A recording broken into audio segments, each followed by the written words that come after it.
Hello, I'm Gooner. Hello, I'm Gunner, and welcome to episode 44 of Gooner and Gunner Radio. Jeez. It's been a long time, but we're back. We're back.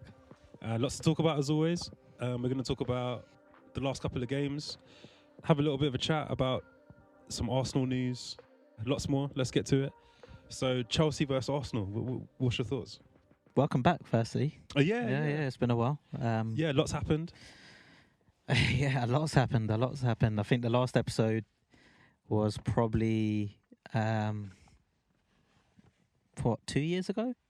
No, it's 2020. 2020. So it's just before the virus. Okay, yeah. So I think we was probably finishing 8th around that time, or looking like we were finished. It was tough times. Yeah. It was tough times. So yeah, a lot's changed for the good. Yeah. And for the better. But yeah, no. So you happy with the direction we've gone in the last 3 years? Oh yeah, definitely. Can't complain. Yeah. It's been massive improvements. And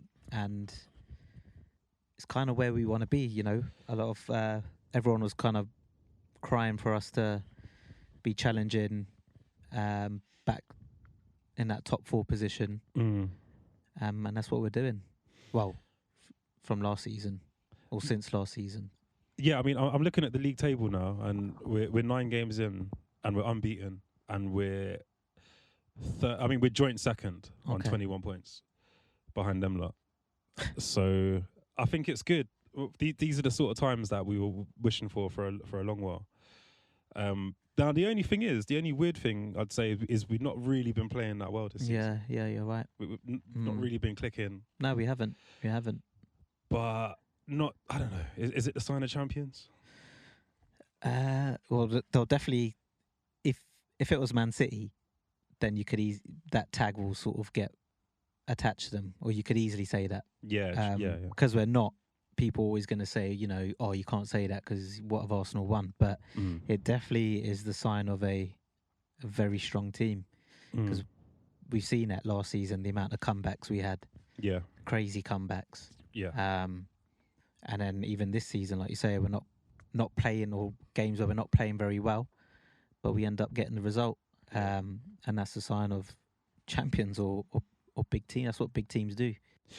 And do you think we saw that against Chelsea? Tough ground to go to. Yeah, I mean, generally not. We've had a lot of good wins there recently. Recently, yeah. But I was telling people, you know, that Chelsea have won 3 games in a row. Okay. Mudryk scored a 30-yarder in the international games. Okay. Just a few days before. So they were coming into it in good form. Yeah, I think so. Well, I think talking about the game, I think they played better than us. They looked like they were up for it. You know, they were just getting to that second ball, challenges. They were just one step ahead. And I think they, maybe not in our faces a bit, but I think that kind of rattled us slightly. And we were very sloppy. I mean, it's probably the worst I've seen us play in a while. Do you think especially given the magnitude of the game and who we're playing?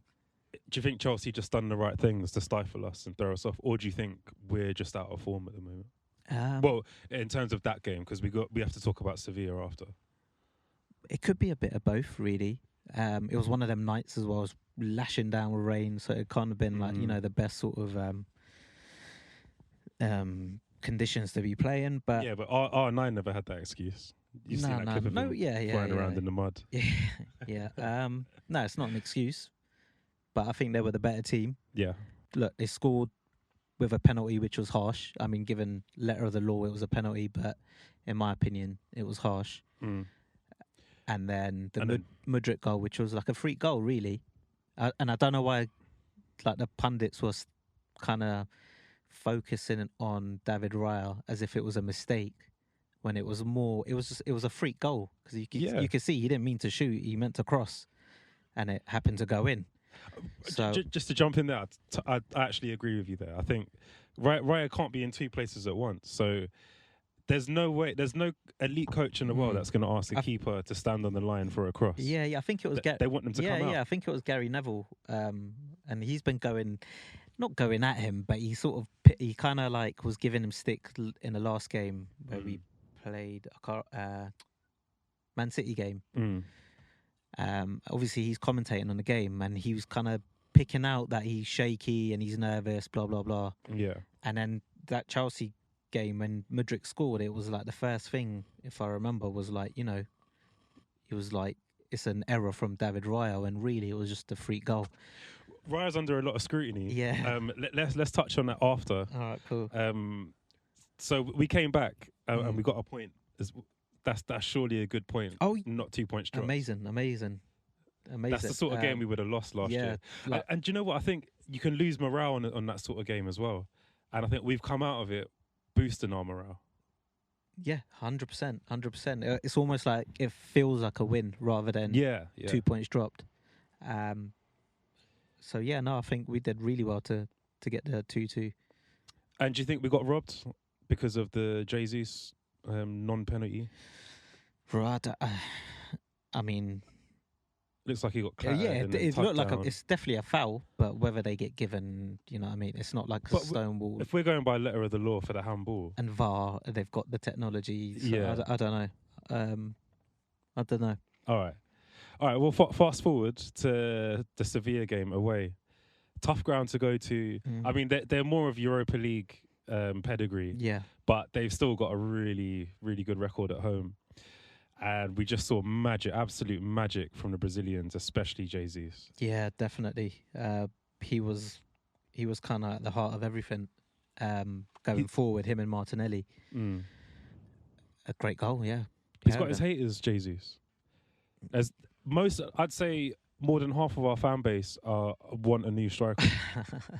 So when I see that, I get confused because I think he's great. Maybe injuries have held him back, but ability-wise... Yeah, I mean, he's not a goal machine. Yeah, but he's not a goal machine. He does numbers, though.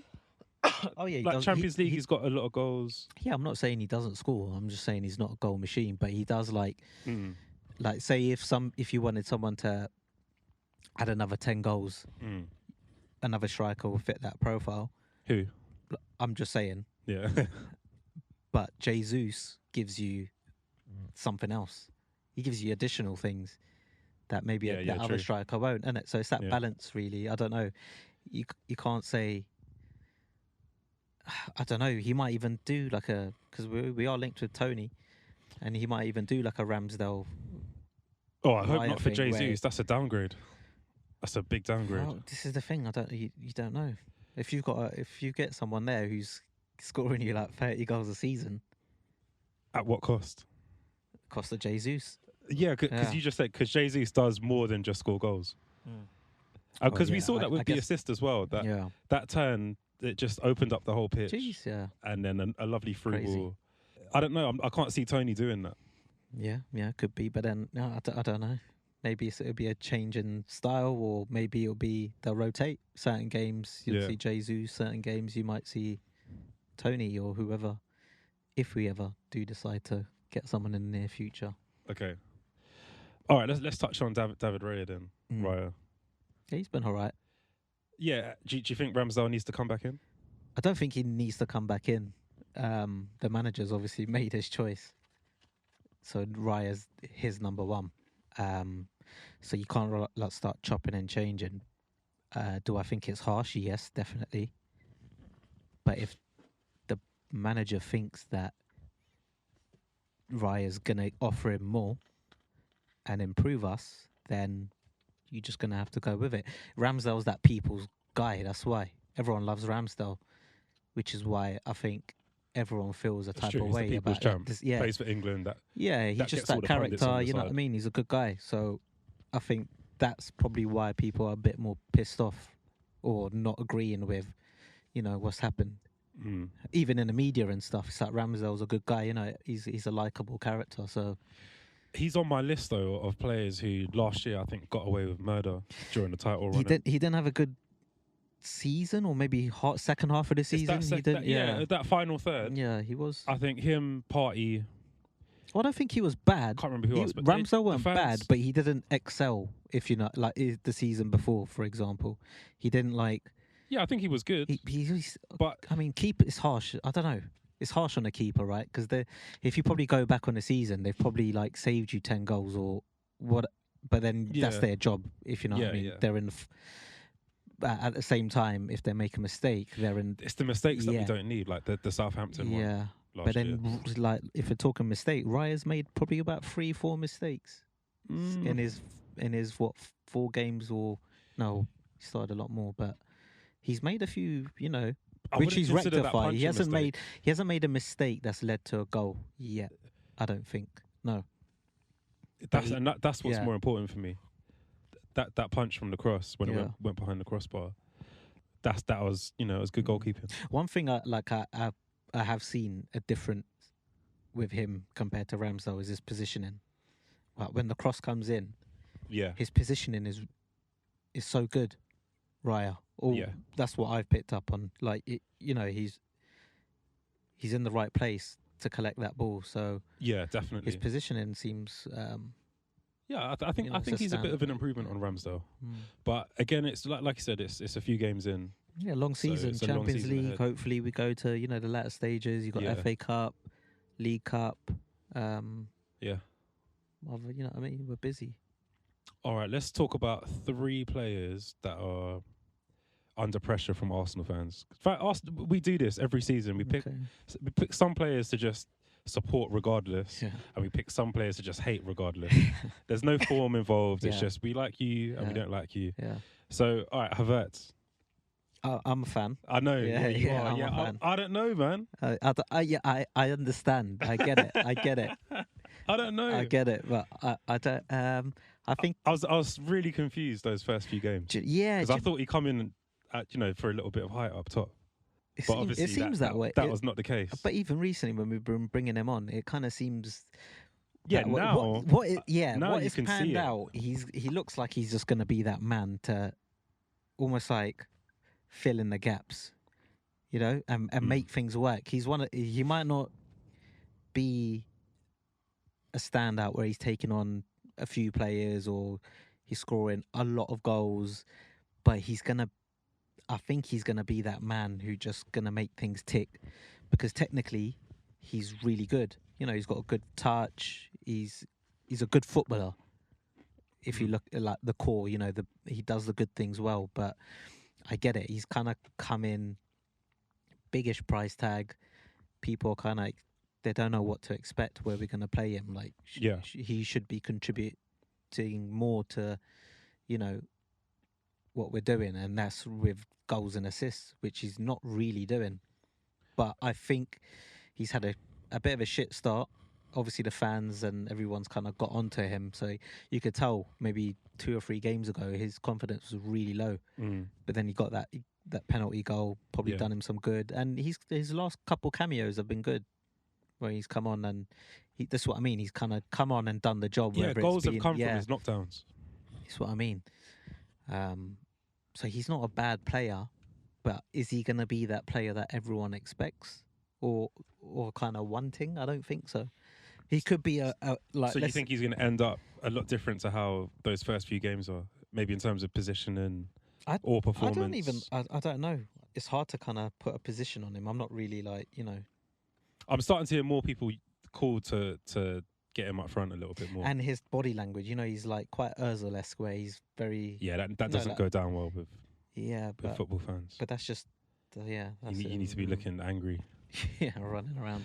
All right. What about Odegaard? Because he's starting to get a little bit of pressure now, which I can't believe. Yeah. Like, for me, he's earned the right to have, a few games out of form. And we don't know if this is him out of form or if he's just being targeted by opponents. Well, you say that. What game was it? And he got a bad tackle in the ankle. Man City game. When that Kovacic should have got sent off. Yeah. So, what you're saying, target, he could be, Yeah, that's a good spot. Carrying a knock, or because he's definitely dipped in form. His numbers have dipped, so yeah. And I wonder if teams are trying to stifle us in that area because he's such a threat. Like one through ball, one potentially. shot. You see it. You see teams definitely do it with Saka. Yeah. Like he's our guy. Things run through him, and he gets kicked all over the place. So do you think Arteta is happy to let that be? Use him as a sort of sacrificial lamb. Who, Saka? No, Odegaard. Odegaard, okay. And then, I don't know, we get more space on the wings, maybe. Nah, I don't think so. Yeah, it's a dangerous game. Yeah, I mean, we need him to be playing to the best of his abilities. You know, we know what he can do on his day, so we just want him back to the best form as soon as possible, really. But yeah, I think he will. I think, like you said, it's a minor little dip in form. We've not really done too badly in the last few games, apart from the Chelsea draw, maybe the Lens loss, but otherwise beat City in between. Yeah, we're playing well. Played City, United, Liverpool, Spurs, and we're 2 points off top.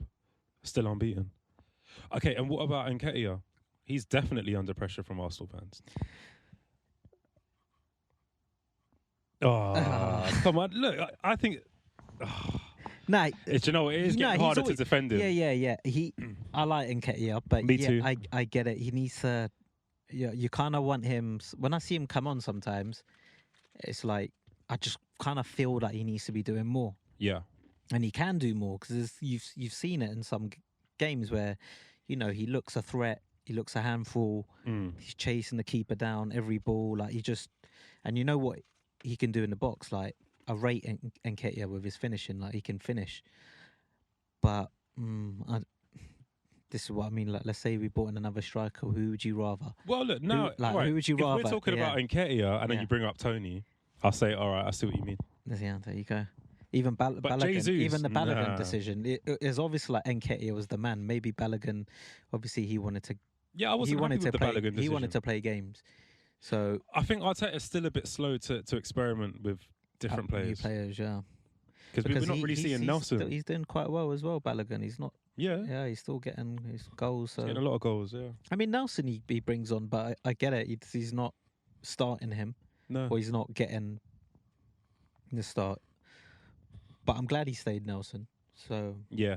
But yeah, I know what you mean. You'd hope some of our good prospects that we got coming up don't end up, going elsewhere. Yeah. Because of the fact that they don't get that opportunity.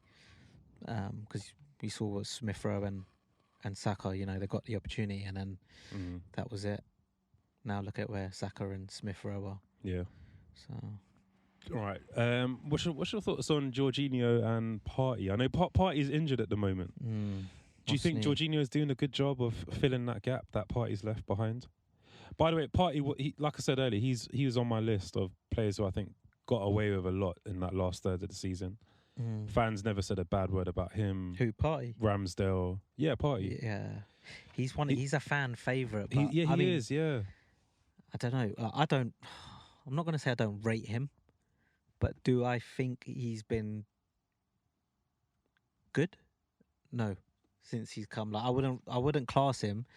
I think on his best signing, day, yeah, he's brilliant. We're almost unplayable. Yeah, and like he's the man. He's the guy in the middle. He'll make it. It will just, like you say, we'll be like on our day and Partey playing well. We're perfect, but he's not reliable.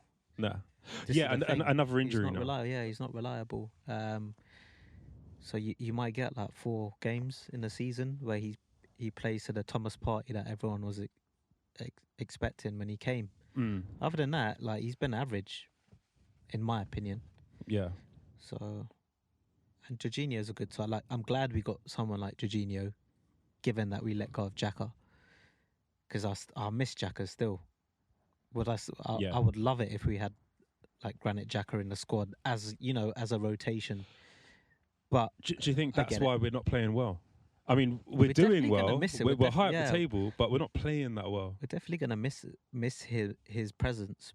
But I think we've got enough there. Like we've got Jorginho there. I'm a big fan of Jorginho. Yeah. When we signed him, I was really mad because I thought it'd be another Willian, and I thought he's like a Chelsea secret agent.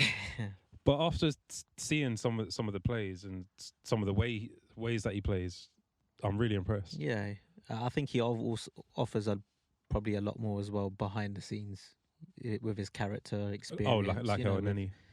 Yeah, and El Neni's another. Don't say anything bad about El Neni. No. Yeah, cool. El Neni's great. All right, cool. AirPod Albert linked with the Ajax job. Oh, yeah, I see that. Yeah. Could this destabilise us? I mean, it wouldn't be ideal. He's obviously Arteta's right-hand man. Whether he would... I mean, there's a possibility whether he'll go mid-season. I don't know. Ideally, if he, I mean, it's not one of them things that you don't want to hold him back. You know, that's a massive job. Ajax, head coach of Ajax. You know. Yeah. But if he does go, good luck to him. But hopefully, it's not mid-season. It's a tough one because I'm not entirely sure what he does. How I influential he is. But I think that happened to Klopp a few years back, where his number 2 ended up going, or they had a falling out, and then they had a bit of a patch after that. I might be making it up, but all right. So I'm just looking at some other Arsenal news. Not much is coming up. I have seen something where Real Madrid and Barca are in for Gabriel Jesus. Okay. You don't sound like you'd be too upset if we sold him in the summer. Oh no, I would be. Really? Yeah, of course. Jesus. But you said you wanted Tony. Nah, well, you putting words in my mouth, bro. Nah, I'd take Tony all day. Yeah, no, I like Tony. Yeah, Tony's sick. I've seen one player that's bullied Saliba and Gabriel, and that was Tony. Okay. Yeah, that's a good point. He's a handful. He's a good player. Yeah, no, we can't lose Jesus, man. Jesus, the guy. Yeah. You can't lose any of our players that we got right now because all of our important players are kind of young. No one's really too old. That's crucial to the team. I mean, if you could probably say Partey, but otherwise, you know, I'd like to see like everyone stay really. Yeah. Maybe someone like, if you're gonna say Gabriel, I would not like to see Gabriel go, but could we maybe improve on Zinchenko? Maybe that's what Timber was for, you know, to come in and eventually Timber looked play amazing. That. Yeah, that was proper unfortunate. He looked like he's been playing with us for years. Yeah, he looked really good. It's sad because, you know, it could have been that.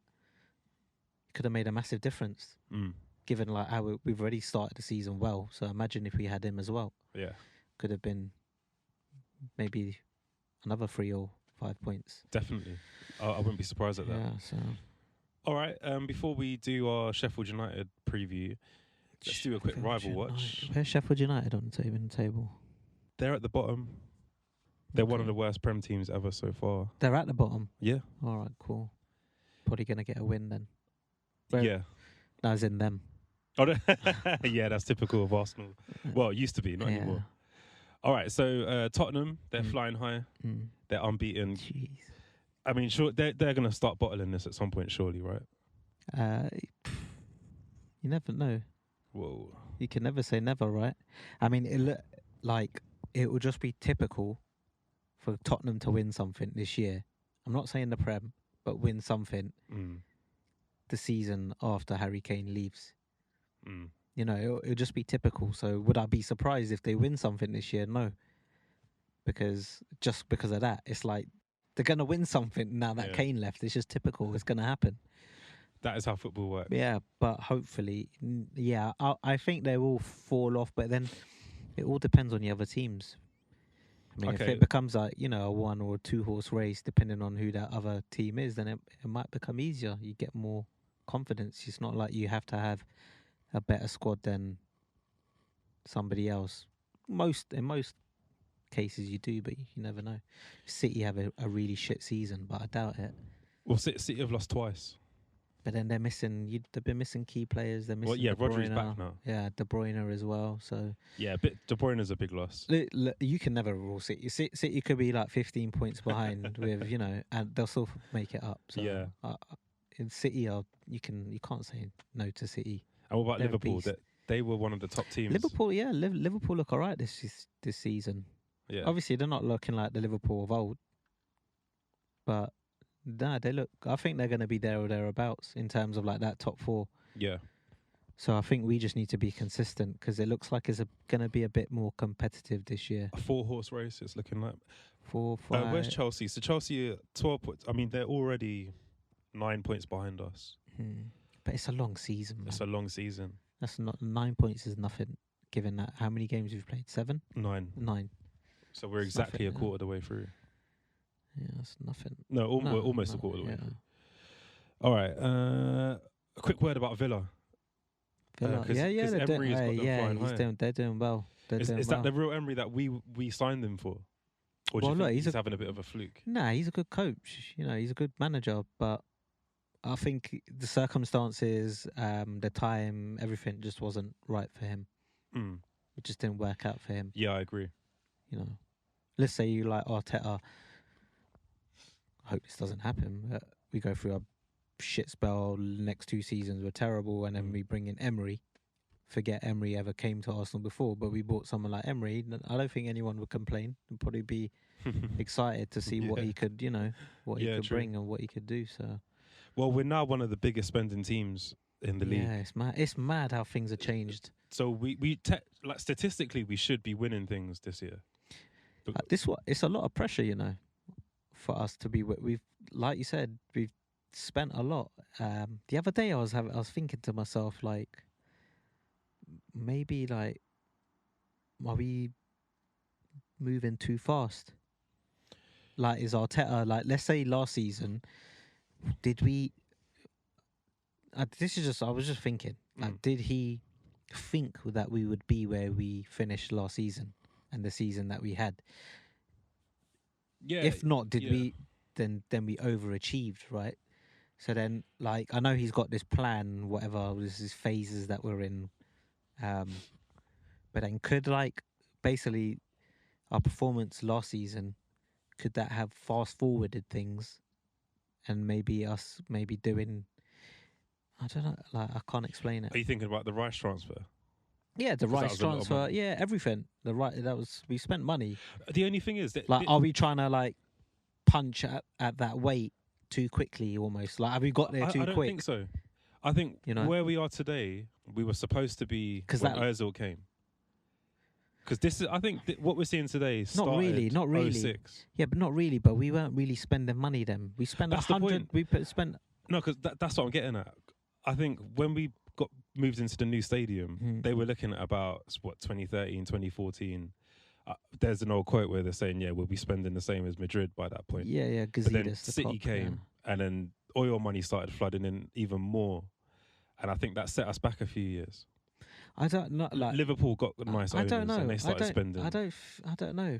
And it's not like we have spent, but I'm just saying, like, spending at that different level, and actively going out and getting them players, and almost having that lure, that attraction for players to come. We've kind of got that back now, because for us to get Declan Rice, that's massive. Yeah, City were in fighting him, off so Man really City. If I'm telling you, like, 2 seasons ago, we're going to be challenging for one player with Man City, and we're going to technically or maybe outbid them, but the player is going to want to choose us over City. Are you mad? Yeah. You're going to be saying, no way. We've made like massive progress, but I just hope we're not like, now we have to deliver. Yeah, that's for sure. I think if we don't win anything this season, questions will be asked. This is what so that could backfire, So hopefully we do go and win something this year. I think we... But we should... Hopefully we will. If we have a good season, and we're challenging all the way, and we fall short, and we don't win anything, and we have a good run in the Champions League, latter stages, then there's still a lot to take. Like, there's still positives to take. But whether it's going to be seen like that, I don't know. All right. Before we wrap up and have a quick word about the Sheffield game, just going off what you just said there. So what are our fair expectations for the end of the season? It's our first pod in a while, so why not look ahead to the end of the season? Prem, we've got to be challenging for the Prem. Given, like, we want to be doing the same, or if not better than last year. Top 2. Yeah, top two. Okay, FA Cup. No expectations. Win it. Yeah. All right, Champions League. If we get to the quarterfinals, I'll be happy. That's nice. Yeah, I think that's fair. I was thinking you were going to say semis. Yeah, because as good as we possibly are, it doesn't. This, like, Champions League is a different kettle of fish, man. It's a different game. The game, you might not be playing like Europe's elite technically, but it's just different. Playing them home and away, it's just the whole. Our players may not be, we won't be used to. We're not going to be at that standard. You can't expect us to be at that standard. It's been so long since we've been, playing what do you think, in Europe's elite. But the competition doesn't look that tough this year. Yeah. I mean, it's not like the back in the day, the big clubs with massive names. I'm not saying you won't, but I'm just saying, like, really, if we do end up getting to the quarters and not, I'll be happy with that as long as we're back in there next year. Right. Okay. I wouldn't be disappointed. Depends on the game who we lose to. Yeah. All right, cool. So a quick word on the Sheffield United game. They're bottom of the table. They haven't won nothing. They've only got one draw so far. Oh, fuck. So 1 point. Are we at home or away? We're at home, so it should be even more of an easy game. Yeah, I think we'll get their 3 points. And is it a time to rest some players? Maybe rest Odie? Nah. Give Saka another rest? Nah. No, why? Oh, what, you think this is a confidence booster? It depends, right? If you're going to drop someone for not being in form, then you're not really doing them any good to try and get that form back. Whereas if you've got someone knocking on the door behind them, then I could say maybe, I don't know, maybe Vieira Smith Rowe could there. start, maybe? Smith Rowe, possibly. Are they going to be playing in that, Odegaard position? I don't know. I'd like to see him play. Saka. Rest Saka, play Nelson, maybe? I wouldn't be mad at it. But I think we should go full strength. Why? Still, I mean, no games are given, right? This one surely is. I think surely. No, not really. Sheffield United. Luton, I think they're looking a bit tricky. I've seen, mate, we've seen it all before. And, them playing bottom of the league, haven't won, or on a like a mad shit form where they've lost like 8 games in a row, and then they come to Arsenal and flipping it. Yeah, it can happen. Yeah. But things do seem a bit different with us this year. Yeah, and last year. They do. And last season. I think Rice brings a lot as well to that whole stability thing and that mentality. Do you think Ramsdale starts? Nah. Yeah, that I don't think there's any point. He ain't keep Raya fresh. When's our next cup game? We've got Champions League. A couple of days after Sheffield United. There you go. You'll see Ramsdale then. Newcastle away after that. So, fuck. Are you sure we shouldn't be resting players against Sheffield United? Because it's away. We got to go St James's. Nah. Get the 3 points. That's the main thing. You can maybe rotate Saka or Martinelli. I think looks like Jesus has got a knock from the thingy game. Yeah. Came off. So he said it's not bad, but we don't know. Let's say Jesus is not playing. So you're gonna have Nketiah up top. Then does Havertz come in? Partey's not there, so does Jorginho come in? The team's almost picking itself. There's going to be a couple. Yeah, there's going to be a couple changes. Does Tomiyasu start? He's been phenomenal, Tomiyasu. Yeah, he's been good. Trossard's been wicked, man. Does he deserve a start against Sheffield United? He's a proper Wenger signing. Yeah, he is. Isn't he? Yeah. I think so. He's got that agility. I like the Trossard, finishing. man. Given like what Brighton are kind of getting for some of them players, I think we got Trossard in like the 20s mark. That's a bargain. So yeah, it's a bargain because he's hit the ground running. All right, so what's your prediction then, score-wise? Ooh, I'm going 3-1. 3-1, you're giving them a goal? We go behind, yeah. We go behind? Yeah. All right. We go behind. I'm sure you get good odds for that. Get the 3-1. All right, I'm going for a 5-0. Fucking, all right, 5-0. Come on, you goons. Should be a walkover. And hopefully some early subs. A lot of early goals, early subs. He doesn't do that, though. Yeah. Arteta. He's scared, I think. I think he's still got a point to prove. He's a new manager. And I think he hesitates to drop star players. He does have a reliance on some players. Yeah, we've seen it with Saka. Which can be, yeah. Oh, yeah, definitely. And he's starting to pick up knocks here and there. Yeah, God, I hope he stays fit, man. Yeah, me too. Because if Saka gets injured, then we're kind of fucked, man. All right, cool. Anything else to add? No, it's been a pleasure. It's been good to likewise. Get back on it. So look forward to the next one. We'll probably be recording after the second game against Sevilla. Cool. Or possibly after Burnley. So there's going to be lots to talk about. I can't wait for that Newcastle game. That looks really tasty. That's going to be a tough game. They're going to get all the flags out and everything for us. Well, I mean, they lost against Dortmund, so they're going to find it tough as well, trying to balance both. Definitely, it's going to be difficult. Well, yeah, all right. All right, cool. Thanks everyone for listening. This is the Gooner and Gunner podcast. We're back. Come on. Hope you enjoyed it, and we'll catch you on the next episode. Come on, you Gooners. Come on, you Gunners.